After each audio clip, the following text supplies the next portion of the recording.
Shubhendu Adhikari as Chief Minister of the State of West Bengal.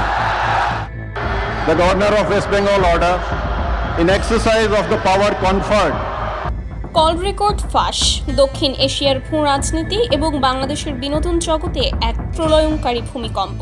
কে ভেবেছিল রূপালী পর্দার এক নায়ক হঠাৎ করেই দেশের সবচেয়ে বড় রাজনৈতিক এবং অর্থনৈতিক যুদ্ধের সেনাপতি হয়ে উঠবেন? 24 ঘন্টার মধ্যে ভারতীয় পণ্য বয়কট করতে হবে, নয়তো দেশের সাধারণ মানুষ এবং আমার কোটি কোটি ভক্ত নিয়ে রাজপথে নামব। এমন এক কঠিন, রূঢ় এবং ভয়ঙ্কর হুঁশিয়ারি দিয়ে রীতিমতো কাঁপিয়ে দিয়েছেন ঢালিউড সুপারস্টার শাকিব খান। আর এই ফোন কলটি তিনি করেছেন স্বয়ং বর্তমান প্রধানমন্ত্রী তারেক রহমানকে। একটি গোপন অডিও কল রেকর্ড ফাঁস হওয়ার পর থেকেই মিডিয়া পাড়া, রাজনৈতিক মহল এবং দিল্লির সাউথ ব্লকে রীতিমতো সুনামি বয়ে যাচ্ছে। আন্তর্জাতিক কূটনীতির দাবার বোর্ডে বাংলাদেশ যখন এক কঠিন সময় পার করছে, ঠিক তখনই শাকিব খানের মতো একজন বৈশ্বিক তারকার এমন সরাসরি রাজনৈতিক হস্তক্ষেপ পুরো সমীকরণকে এক নিমিষেই পাল্টে দিয়েছে। কি কথা হয়েছে সেই ফাঁস হওয়া অডিও কলে? কেন হঠাৎ তারেক রহমানকে এমন ভয়ঙ্কর আলটিমেটাম দিলেন কিং খান? 24 ঘন্টা পার হলে সত্যি কি বাংলাদেশ থেকে ভারতীয় পণ্য চিরতরে নিষিদ্ধ হতে যাচ্ছে? আজ আমরা উন্মোচন করব এই চাঞ্চল্যকর কল রেকর্ড ফাঁসের আড়ালের সমস্ত অজানা তথ্য এবং ভূ রাজনৈতিক হিসাব নিকাশ। সুপ্রিয় দর্শক, গত কয়েক মাস ধরে বাংলাদেশ ও ভারতের মধ্যকার সম্পর্ক চরম টানাপোড়েনের মধ্য দিয়ে যাচ্ছে। ভারতের কিছু নেতা যখন প্রতিনিয়ত বাংলাদেশকে নিয়ে বিষোদ্গার করছেন, যখন সীমান্তে নিরীহ মানুষকে পাখির মতো গুলি করে মারা হচ্ছে এবং আমাদের ন্যায্য পানির হিস্সা আটকে রাখা হচ্ছে, তখন দেশের সাধারণ মানুষের মনে ক্ষোভের আগুন জ্বলছিল। সেই ক্ষোভ থেকেই জন্ম নিয়েছে বয়কট ইন্ডিয়া বা ভারতীয় পণ্য বর্জনের এক বিশাল সামাজিক আন্দোলন। এদেশের জাগ্রত তরুণ সমাজ সিদ্ধান্ত নিয়েছে তারা আর একটি সুতো বা একটি পেঁয়াজও ভারত থেকে কিনবে না। কিন্তু ফাঁস হওয়া এই নতুন কল রেকর্ড প্রমাণ করে দিল যে দেশের এই ক্রান্তি লগ্নে শাকিব খান আর নীরব দর্শক হয়ে বসে নেই। তিনি শুধু সিনেমার হিরো নন, বাস্তবেও তিনি দেশের 18 কোটি মানুষের মনের ভাষা বুঝতে পেরেছেন। খবর অনুযায়ী একটি অত্যন্ত গোপনীয় এবং সিকিউরড লাইন থেকে প্রধানমন্ত্রী তারেক রহমানের কাছে ফোন করে শাকিব খান অত্যন্ত আবেগপ্রবণ কিন্তু দৃঢ় কণ্ঠে বলেন, মাননীয় প্রধানমন্ত্রী, দেশের মানুষ আজ একতাবদ্ধ। তারা আর ভারতের এই দাদাগিরি মেনে নিতে রাজি নয়। সীমান্তে যখন আমাদের ভাই বোনদের রক্ত ঝরছে, তখন আমরা তাদের দেশের পণ্য কিনে তাদের অর্থনীতিকে শক্তিশালী করতে পারি না। আমি চাই আপনি আগামী 24 ঘন্টার মধ্যে রাষ্ট্রীয়ভাবে বা প্রচ্ছন্নভাবে এই ভারতীয় পণ্য বয়কট আন্দোলনকে পূর্ণ সমর্থন দিন। আমাদের দেশীয় শিল্প, আমাদের কৃষক, আমাদের খামারিরা আজ স্বয়ং সম্পূর্ণ। তাদের বাঁচাতে হলে এখনই ভারতীয় আগ্রাসন বন্ধ করতে হবে। যদি এই বয়কটকে প্রাতিষ্ঠানিক রূপ দেওয়া না হয়, তবে আমি আমার কোটি কোটি ভক্ত নিয়ে সরাসরি রাজপথে নামতে বাধ্য হব, কারণ দেশের চেয়ে বড় কোনো সিনেমা বা ক্যারিয়ার হতে পারে না। শাকিব খানের এই আলটিমেটাম কোনো সাধারণ আবদার ছিল না। একজন সুপারস্টারের মুখ থেকে এমন চরম দেশপ্রেমমূলক এবং আগ্রাসী কথা শুনে প্রধানমন্ত্রী তারেক রহমানও নাকি বেশ অবাক হয়েছিলেন। রাজনৈতিক বিশ্লেষকরা বলছেন, শাকিব খানের মতো তারকার এই বয়কটে যোগ দেওয়া মানে হলো এই আন্দোলনকে রাতারাতি এক পারমাণবিক বোমায় রূপান্তর করা।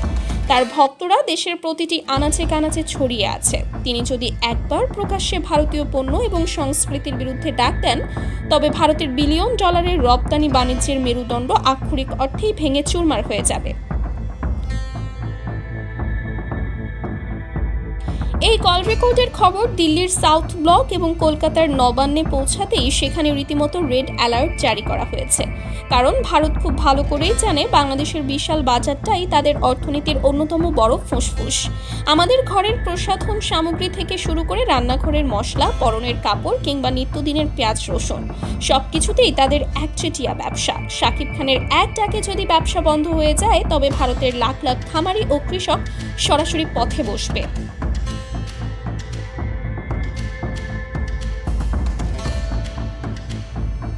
ইতোমধ্যেই বেনাপোল, পেট্রাপোল বন্দরে হাজার হাজার ট্রাক আটকে আছে। ওপার বাংলার কৃষকদের উৎপাদিত পেঁয়াজ বাংলাদেশে আসা বন্ধ হয়ে যাওয়ায় তা ওপারেই পচে ভূত হয়ে যাচ্ছে। আর ঠিক এই সময়ে শাকিব খানের এই হুঁশিয়ারি যেন ভারতের অর্থনীতিতে কফিনের শেষ পেরেকটি ঠুকে দিয়েছে। ফাঁস হওয়া অডিওতে শাকিব খান শুধু অর্থনৈতিক বয়কট নয় বরং দেশীয় সিনেমা ও সংস্কৃতি বাঁচানোর কড়া বার্তাও দিয়েছেন। তিনি বলেছেন, আমাদের দেশের হলগুলোতে যখন ভারতীয় সিনেমা দেদারসে চালানো হয় তখন আমাদের নিজস্ব সংস্কৃতি ধ্বংসের মুখে পড়ে, আমাদের নিজস্ব শিল্পী, কলাকুশলী এবং প্রযোজকরা ক্ষতিগ্রস্ত হয়। ভারত যদি আমাদের চ্যানেলগুলো তাদের দেশে দেখাতে না দেয় তবে আমরা কেন তাদের সিনেমা আমাদের দেশে দেখাবো? এই বৈষম্য আর চলতে দেওয়া যায় না। তার এই বক্তব্য দেশের সিনেমা পাড়া এবং সাংস্কৃতিক অঙ্গনে এক বিশাল আলোড়ন সৃষ্টি করেছে। শুধু তুফানের মতো চেহারা থাকলেই তুফান হওয়া যায় না, তুফান হতে অ্যাটিটিউড লাগে।